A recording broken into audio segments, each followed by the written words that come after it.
าเป็นในส่วนของสระน้ำแล้วสระว่ายน้ำอะคะครับปัจจุบันก็จะมีในเรื่องของกลุ่มของแกรนิโตอะไรพวกนี้ก็ปูสระว่ายน้ำได้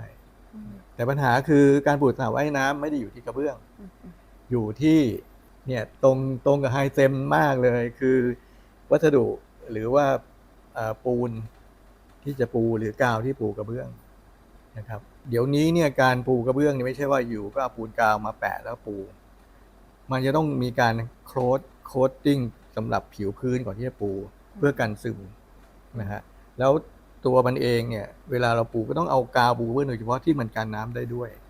เมื่อก่อนเราก็ซื้ออะไรมาก็ได้บอกกาวกระเบื้องปูแล้วมันก็จะซึม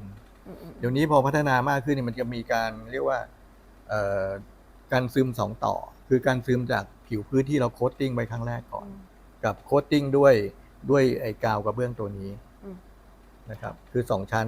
แต่จริงๆแล้วชั้นที่1สุดเลยก็คือว่าไอ้โครงสร้างที่ทำสระว่ายน้ำนั่นน่ะจะต้องสามารถกันซึมได้ดีด้วยคือเป็นคอนกรีตที่มีสเตรนท์ค่อนข้างสูงได้แล้วก็มีความแน่นแล้วก็กันน้ำจะทำให้ไอ้สระว่ายน้ำนั้นมีโอกาสรั่วน้อยที่สุดนะถ้าสมมติว่าพูดในแง่นี้ค่ะเป็นเรื่องของปูนกาวมันช่างหรือว่าสถาปนิกควรคอนเซิร์นกับเรื่องนี้มากน้อยเพียงไหนคะก็ต้องมากเลยครับเพราะเดี๋ยวนี้เวลาสเปคเนี่ยก็ต้องคือถ้าสถาปนิกมีความสนใจหรือรอบรู้บ้างเนี่ยก็ระบุไปเลยว่าต้องใช้ปูนกาวอะไรยี่ห้ออะไรบอกไปเลยได้นะฮะหรือบางทีเนี่ยถ้าเขาพูดตรงๆว่าลอยตัวนิดนึงก็คือไม่ต้องไประบุแต่ก่อนที่จะทำสระว่ายน้ำเนี่ยต้องให้คนที่เชี่ยวชาญทำสระว่ายน้ำมาทำไม่ใช่ช่างก่อสร้างบ้านมาทำเพราะบางคนไม่ถนัดเรื่องสระว่ายน้ำก็ทำไม่ได้คือทำได้แต่รั่ว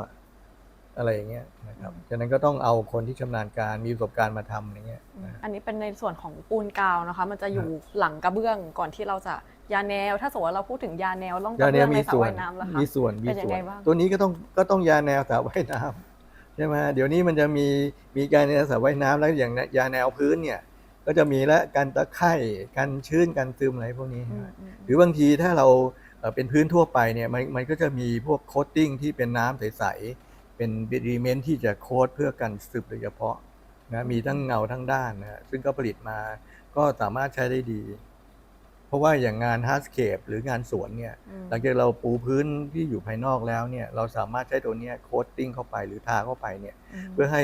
มันมีเงามากขึ้นหรือมีความเป็นสวยงามระเบียบมากขึ้นเนี่ยจะเงาหรือด้านก็ตามเนี่ยมันช่วยกันน้ำไม่ให้มันค่อยๆซึมผ่านกระเบื้องไปได้ด้วยซึ่งอันนี้เป็นข้อดีเพื่อป้องกันกระเบื้องหลุดร่อนนั่นเอง